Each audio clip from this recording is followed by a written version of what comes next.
नमस्कार दोस्तों, आप सभी का स्वागत है हमारे YouTube चैनल राइजिंग सन में, जिसमें हम सभी ऑल वन डे एग्जाम्स की तैयारी कर रहे हैं। दोस्तों, आज के इस वीडियो में मैं आपको कैलेंडर के आगे वाले क्वेश्चंस के बारे में बताऊंगी। अभी पिछले वीडियो में हमने कैलेंडर के क्वेश्चंस को सॉल्व किया है और आज के वीडियो में मैं कैलेंडर को कंप्लीट करूंगी। क्लियर? तो दोस्तों, मैं बता दूं आपको कि पिछले वीडियो में हमने कैलेंडर के बेसिक क्वेश्चंस देखे थे कि किस तरह से कोई भी डेट अगर दे दी जाए तो हम उसमें से दिन निकाल सकते हैं। और आज हम उसी के आगे क्वेश्चन को कंटिन्यू करेंगे कि और भी किस तरह से क्वेश्चन कैलेंडर से बनते हैं। क्लियर? तो चलिए देखते हैं। सबसे पहले तो आप लोग दो नोट अपनी नोटबुक में लिख लीजिए। जैसे नंबर 1 है कि एक साधारण वर्ष का आरंभ जिस दिन से होता है उसी दिन से उस वर्ष का समापन भी होता है। दोस्तों, अगर मैं इसको समझाऊं तो आप समझिएगा कि किसी भी साधारण वर्ष आप समझ रहे हैं कि अगर किसी भी ईयर में 4 से भाग लगाया जाए तो उसमें 0 से फल ना बचे, कोई ना कोई रिमाइंडर आए, उसे क्या कहते हैं? साधारण वर्ष कहते हैं। क्लियर? और वहीं अगर लीप वर्ष की डिफिनेशन में बताऊं तो लीप वर्ष में हम 4 से डिवाइड करते हैं तो 0 से फल बचता है, उसे क्या कहते हैं? लीप ईयर कहते हैं। क्लियर? ये सारी चीजें हमने पिछले वीडियो में देखी थी। आज के इस वीडियो में मैं क्वेश्चंस कंटिन्यू करूंगी। जैसे कि ये नोट है, कह रहा है कि एक साधारण वर्ष जो है वो जिस दिन शुरू होता है उसी दिन क्या होता है? खत्म होता है। इसका मतलब ये है कि 1 जनवरी को, अगर 1 जनवरी को सोमवार है तो 31 दिसंबर को भी सोमवार होगा। क्लियर? अगर 1 जनवरी को सोमवार है तो 31 दिसंबर को भी सोमवार होगा। वहीं अगर मैं लीप ईयर की बात करूं तो लीप ईयर में जो कॉन्सेप्ट है वो ये है कि लीप ईयर जिस दिन शुरू होता है उसके अगले दिन खत्म होता है। ऐसा क्यों हो रहा है? क्योंकि लीप ईयर में फरवरी होती है। क्लियर? फरवरी 29 डेज की होती है और इसमें फरवरी 28 डेज, उसमें एक दिन क्या होता है? बढ़ जाता है। तो उसमें जो लीप ईयर है अगर सोमवार को शुरू हो रहा है तो कब खत्म होगा? मंगलवार खत्म होगा। ये सारी चीजें हमें बहुत ज्यादा यूज करेंगी। आज हम क्वेश्चन जब सॉल्व करेंगे तो दोस्तों इसको आप नोट कर लीजिए, एक ये और दूसरा ये कि लीप वर्ष जिस दिन शुरू होता है उसके अगले दिन खत्म होता है। वहीं अगर मैं बताऊं तो दूसरी नोट ये है कि कोई भी शताब्दी या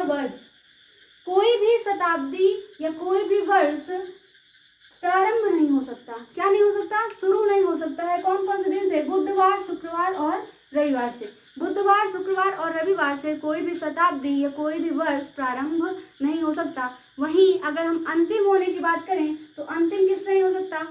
मंगलवार, बृहस्पतिवार और शनिवार। मंगलवार, बृहस्पतिवार और शनिवार से कोई भी शताब्दी या कोई भी वर्ष अंतिम नहीं हो सकता।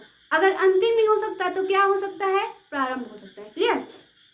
इसको अगर आप याद करना चाहें तो आप लोग अगर ध्यान से देखें तो मंगल, बृहस्पतिवार और शनिवार को जो हमारे बुजुर्ग हैं वो बाल या दाढ़ी नहीं कटवाते हैं, तो हम यहाँ से भी इस चीज को याद कर लेते हैं कि मंगल, बृहस्पतिवार और शनिवार से हमारा जो शताब्दी है, हमारा जो वर्ष है वो क्या होता है? अंतिम नहीं हो सकता। और अंतिम नहीं हो सकता तो क्या होगा? शुरू होगा। क्लियर? तो ये दोनों नोट दोस्तों नोट कर लीजिए आप लोग, ये बहुत ही इंपॉर्टेंट है। अब इनका यूज कैसे है? जैसे मैं इसका अगर आपको एक एग्जाम्पल देना चाहूँ तो हम यहाँ पर लिख सकते हैं। जैसे मान लीजिए लिखा है 15 सितंबर 2013 को सोमवार। क्लियर? क्या लिखा है? 15 सितंबर 2013 को क्या है? सोमवार। तो बताइए 15 सितंबर 2014 को कौन सा दिन होगा? तो सीधे से हम क्या बता देंगे? मंगलवार। क्लियर? इसमें हमको कुछ भी सॉल्व करने की जरूरत नहीं है। यह एक नोट अगर हमको याद है, इसका कॉन्सेप्ट हमको क्लियर है तो हम इसका आंसर डायरेक्ट दे सकते हैं। देखिए कैसे इसका यूज होता है। 15 सितंबर 2013 को क्या है? सोमवार। अब 2013 कैसा वर्ष है? साधारण वर्ष है। तो सोमवार को शुरू है, हम 15 सितंबर को शुरुआत मान रहे हैं। क्या मान रहे हैं? 15 सितंबर को शुरुआत मान रहे हैं। अगर 15 सितंबर को क्या है? सोमवार है, हम इसको शुरू माने तो ये खत्म कब होगा? सोमवार को ही खत्म होगा। और जब ये सोमवार को ही खत्म होगा तो अगला वर्ष कब शुरू होगा? अगले दिन से, मंगलवार से, यानी कि अगला 2014 को क्या होगा? मंगलवार होगा। क्लियर हो दोस्तों? इस तरह से इस क्वेश्चन को हम सॉल्व करेंगे। चलिए कैलेंडर में कुछ क्वेश्चंस और देखते हैं हम लोग। इसको आप अच्छे से ध्यान से समझिएगा, बहुत ही इंपॉर्टेंट। मैं इसको मिटा रही हूँ।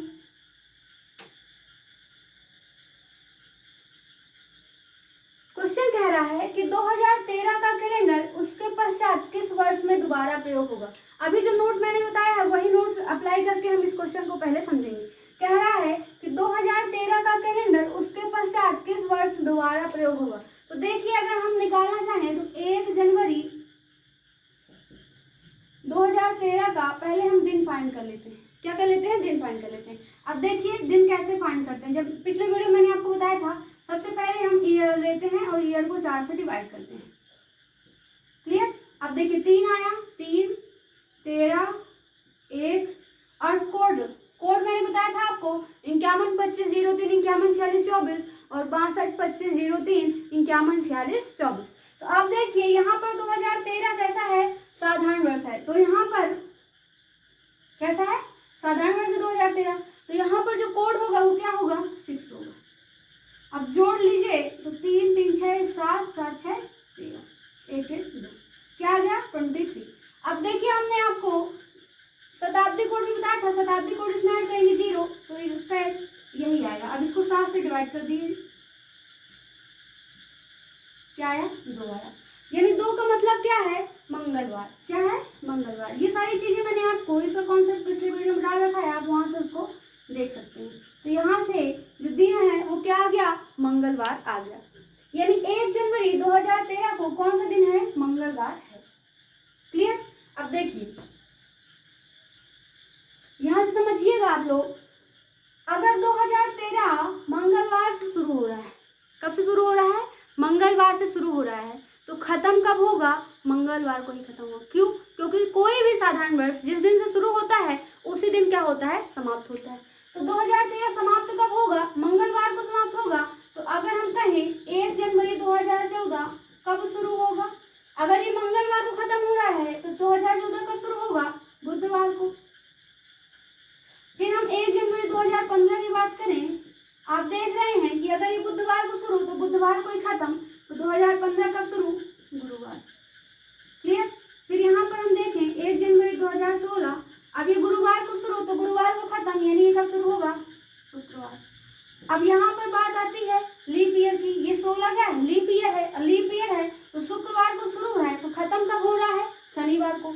जब ये शनिवार को खत्म होगा तो यहाँ से देखिए 2017 कब शुरू होगा? रविवार को। क्लियर? अब फिर 1 जनवरी 2018 कब शुरू होगा? सोमवार को। और 1 जनवरी 2019 कब शुरू होगा? मंगलवार को। क्लियर? कब शुरू होगा? मंगलवार को। अब देखिए यहाँ से आप देख रहे होंगे कि दोनों दिन क्या है? मिल रहे हैं। ये भी मंगलवार को शुरू है और ये भी मंगलवार को शुरू है। यानी 2013 का कैलेंडर हम कब यूज कर सकते हैं? 2019। कब यूज कर सकते हैं दोस्तों? 2019 में। ये तो था आपका बेसिक कॉन्सेप्ट। हमने यहाँ पर एक एक ऐड किया, यहाँ पर हमने +1 ऐड किया, यहाँ पर भी हमने +1 ऐड किया, यहाँ पे भी +1, यहाँ पे भी। अब ये 2016 था, लीप ईयर है, तो यहाँ पर हमने क्या ऐड किया? +2, यहाँ पर फिर +1 और यहाँ पर भी +1। यही साधारण वर्ष से साधारण वर्ष में अगर हम जा रहे हैं तो +1, लीप वर्ष से साधारण वर्ष में जा रहे हैं तो +2। क्लियर? ये तो था बेसिक कॉन्सेप्ट। अब यहाँ से एक ट्रिक निकल कर आती है। क्या निकल कर आती है? ट्रिक। इसको नोट करते चलिएगा या फिर स्क्रीनशॉट भी ले सकते हैं आप। यहाँ से ट्रिक निकल कर आती है। ट्रिक ये है कि किसी भी ईयर में, जैसे इसने 2013 बोला ना, तो हम 2013 ले लेते हैं और 13 का जो लास्ट है इसको हम 4 से डिवाइड करेंगे। 4 से डिवाइड किए तो क्या आ गया? 1। दोस्तों यहाँ से आप समझिएगा, मैं आपको बता रही हूँ, अगर हमारा शेषफल, क्या हमारा रिमाइंडर, अगर हमारा रिमाइंडर 1 आता है, क्या आता है? 1 आता है, तो हम दिए गए वर्ष में 6 वर्ष जोड़ते हैं। कितना जोड़ते हैं? 6 वर्ष। अगर शेषफल 1 आए, अगर शेषफल 1 आए तो दिए गए वर्ष में 6 वर्ष जोड़ दिए जाते हैं। क्या जोड़ते हैं? 6 वर्ष जोड़ दिए जाते हैं। वहीं पर अगर शेषफल 2 या 3 आए, क्या है? शेषफल 2 या 3 आए। अगर शेषफल 1 आ रहा है, क्या आ रहा है? 1 आ रहा है, तो दिए गए वर्ष में हम 6 वर्ष जोड़ देते हैं। अगर शेषफल 2 या 3 आए तो दिए गए वर्ष में हम 11 वर्ष जोड़ देते हैं। कितना जोड़ते हैं? 11 वर्ष जोड़ते हैं। अब आप एक चीज समझिएगा, अगर मैं 4 से किसी भी संख्या को डिवाइड कर रही हूँ तो मुझे शेषफल मैक्सिमम कितना मिलेगा, 3 मिलेगा। क्लियर। तो यहाँ पर आप देख रहे हैं कि अगर एक शेषफल आ रहा है तो कितने वर्ष जोड़ना है, 6 वर्ष जोड़ना है। अगर 2 या 3 शेषफल आ रहा है तो हम 11 वर्ष जोड़ते हैं। क्लियर। अगर 0 शेषफल आए, क्या है, 0 शेषफल आए और वह वर्ष साधारण वर्ष हो, कैसा हो, साधारण वर्ष हो, जैसे 1900 का वर्ष, 1700 का वर्ष, ये कैसे वर्ष है, साधारण वर्ष है। लेकिन इनको डिवाइड करने पर 4 से क्या रिमाइंडर बचता है, 0 रिमाइंडर बचता है। क्लियर। तो आप देखिए कि अगर 0 शेषफल आए तो दिए गए वर्ष में 6 वर्ष जोड़ दिए जाते हैं। क्लियर। वहीं अगर 0 शेषफल आए और वह वर्ष लीप वर्ष हो तो दिए गए वर्ष में 28 वर्ष जोड़ दिए जाते हैं। कितने जोड़ दिए जाते हैं, 28 वर्ष जोड़ दिए जाते हैं। फिर से मैं आपको एक बार रिपीट करती हूँ, अगर एक शेषफल आता है तो हम 6 वर्ष जोड़ते हैं, 2 या 3 शेषफल आता है तो 11 वर्ष जोड़ते हैं, 0 शेषफल आए और वह वर्ष साधारण वर्ष हो तो हम 6 जोड़ देते हैं, 0 शेषफल आए और वह वर्ष लीप वर्ष हो तो हम 28 जोड़ देते हैं। क्लियर। वो पूरी प्रोसेस करने की जरूरत नहीं है। अगर आपको ये भूल जाता है तब फिर आप पूरा उसी तरीके से निकालिएगा। अगर आपको ये चीज़ें याद रहती हैं तो आप डायरेक्ट यहाँ से निकाल सकते हैं। जैसे देखिए 2013 को मैंने डिवाइड किया, रिमाइंडर क्या आया, 1 आया, तो मैं इसमें क्या करूँगी, डायरेक्ट 6 वर्ष ऐड कर दूंगी तो मेरा क्या आंसर आ जाएगा, 2019। क्लियर है दोस्तों, उम्मीद है कि समझ में आ रहा होगा। चलिए नेक्स्ट क्वेश्चन देखते हैं।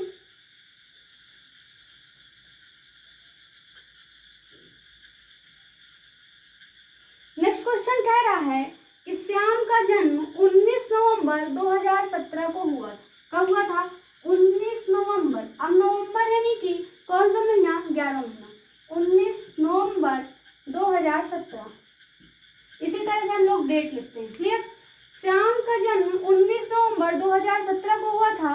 किस तारीख को वह 12 वर्ष 3 माह 11 दिन का हो जाएगा। अब देखिए यहाँ पर कह रहा है 12 वर्ष 3 माह 11 दिन, तो वर्ष के नीचे वर्ष लिखते हैं। अब ये वर्ष है, ये माह है और ये दिन। तो क्या कह रहा है, 12 वर्ष तो यहाँ पर 12 लिख देते हैं, 3 माह तो यहाँ पर 3 लिख देते हैं, 11 दिन तो यहाँ पर 11 दिन। अब देखिए इनको ऐड करेंगे तो आप कैसे ऐड करेंगे, 7 2 9, 1 1 2, यहाँ से क्या आएगा, 3 1 4 1, 9 1 10, 1 1 2 1 3। अब दोस्तों आपको एक चीज समझ में आ रही होगी कि किसी भी साल में 14 महीने नहीं होते हैं। कितने होते हैं, 12 महीने होते हैं। तो यहाँ से हम 12 क्या कर रहे हैं, माइनस कर रहे हैं। और जब यहाँ से हम 12 माइनस करेंगे तो वो एक साल निकल कर आएगा। क्या निकल कर आएगा, एक वर्ष निकल कर आएगा। जब यहाँ से एक वर्ष निकल कर आएगा तो हम इसमें एक वर्ष ऐड कर देंगे। जब यहाँ एक वर्ष ऐड करेंगे तो ये हो जाएगा 2030 और यहाँ से कितना हो जाएगा, 2। अब आप एक चीज समझ रहे होंगे कि कभी भी फरवरी, अब दूसरा महीना क्या है, फरवरी है, तो कभी भी फरवरी में 30 दिन नहीं होते। कितने होते हैं, 28 या 29। चूंकि 2030 कैसा वर्ष है, साधारण वर्ष है, तो यहाँ कितने दिन होंगे, 28 दिन होंगे। तो यहाँ से हम 28 दिन माइनस कर रहे हैं और यहाँ से जब हम 28 दिन माइनस करेंगे तो एक माह निकल कर आएगा। क्या निकल कर आएगा, एक माह निकल कर आएगा और वो माह हम यहाँ ऐड कर देंगे। तो यहाँ से देखिए 2 निकल कर आया, यहाँ देखिए 3 आया और यहाँ देखिए 2003। इसका मतलब है कि श्याम 2 मार्च 2030 को 12 वर्ष 3 माह 11 दिन का हो जाए। क्लियर है दोस्तों, क्या कह रहा था आपको क्वेश्चन, श्याम का जन्म 19 नवंबर 2017 को हुआ था। किस तारीख को वह 12 वर्ष 3 माह 11 दिन को हो जाएगा, तो 2 मार्च 2030 को वह 12 वर्ष 3 माह 11 दिन का हो जाएगा। डायरेक्ट इसी तरह के क्वेश्चन पेपर में आते हैं, आप इनको अच्छे से नोट करते चलिए। मैं एक एक क्वेश्चन ही आपको बता रही हूँ, फिर हम number of question next video में करेंगे। क्वेश्चन कह रहा है सुरेश श्याम से 332 दिन बड़ा है। क्या कह रहा है, सुरेश श्याम से, ये फॉर्मेट आप ध्यान रखिएगा, सुरेश श्याम से 332 दिन बड़ा है। क्लियर। फिर कह रहा है यदि सुरेश का जन्म मंगलवार को हुआ, सुरेश श्याम से कितने दिन बड़ा है? 332 दिन। और सुरेश का जन्म कब बता रहा है? सुरेश का जन्म मंगलवार को हुआ। तो बताइए श्याम का जन्म कब हुआ होगा? आप ध्यान रखिएगा, इस तरह के फॉर्मेट बनाएंगे हम। अभी 332 बोल रहा है, तो 332 को अगर 7 से डिवाइड कर दिया जाए तो क्या आएगा? 7 चौको 28, यहाँ से निकल कर आया 3 2 5 52, 7 8 56 और 7 7 49। और यहाँ पर देखिए अगर 49 है तो कितना आया? 3। तो हम मंगलवार में 3 क्या करेंगे? जोड़ देंगे। तो मंगलवार ही है, बुधवार, गुरुवार, शुक्रवार। तो यहाँ पर कौन सा दिन निकल कर आ रहा है? शुक्रवार। इसका मतलब कि श्याम का जन्म शुक्रवार के दिन हुआ। क्लियर है? ये फॉर्मेट ध्यान रखिएगा। अगर यहाँ से यहाँ आ रहे हैं तो प्लस करेंगे, अगर यहाँ से यहाँ जा रहे हैं तो माइनस करेंगे। क्लियर दोस्तों? चलिए, उम्मीद है कि आपको क्वेश्चन समझ में आ रहा होगा। चलिए नेक्स्ट क्वेश्चन देखते हैं। यदि गत परसों बृहस्पतिवार था तो रविवार कब होगा? गत परसों कह रहा है, क्या कह रहा है? गत परसों। गत परसों का मतलब है गया हुआ दिन। क्या? गया हुआ परसों। तो कह रहा है यदि गत परसों बृहस्पतिवार था, अगर मैं मान लूं कि ये जो पॉइंट है ये क्या है? परसों है, जो जा चुका है। क्लियर? गत परसों है। ये वाला पॉइंट कैसा है? गत परसों, गया हुआ परसों बृहस्पतिवार था। तो यहाँ का क्या था? ये बृहस्पतिवार। अगर ये बृहस्पतिवार तो कल क्या रहा होगा? क्या रहा होगा? बृहस्पतिवार के बाद क्या आता है? शुक्रवार। और आज क्या रहा होगा? शनिवार। हमने क्या फाइंड कर लिया? आज हमने निकाल लिया। अब कह रहा है यदि गत परसों बृहस्पतिवार था तो रविवार कब होगा? अब देखिए आज क्या है? शनिवार है। क्या है? शनिवार है। तो आने वाले कल क्या हो जाएगा? रविवार हो जाएगा। रविवार ही पूछ रहा है तो आपका आंसर क्या होगा? आने वाला कल। क्या बताएंगे? आने वाला कल।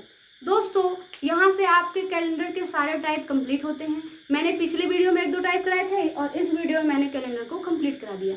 आप एक बात ध्यान रखिएगा, ऐसे क्वेश्चन भी आते हैं कि मंथ में डिफरेंस दे देता है। जैसे क्या रहता है कि 1 जनवरी 2015 को सोमवार था तो 1 नवंबर 2015 का दिन बताइए। तो इस तरह के क्वेश्चन को हम एक्स्ट्रा डे से निकाल लेते हैं। क्लियर? एक्स्ट्रा डे से कैसे? कि मैंने आपको बताया था पिछले वीडियो में, जैसे मान लीजिए 31 दिन का कोई भी महीना है, उसको हम 7 से डिवाइड करेंगे।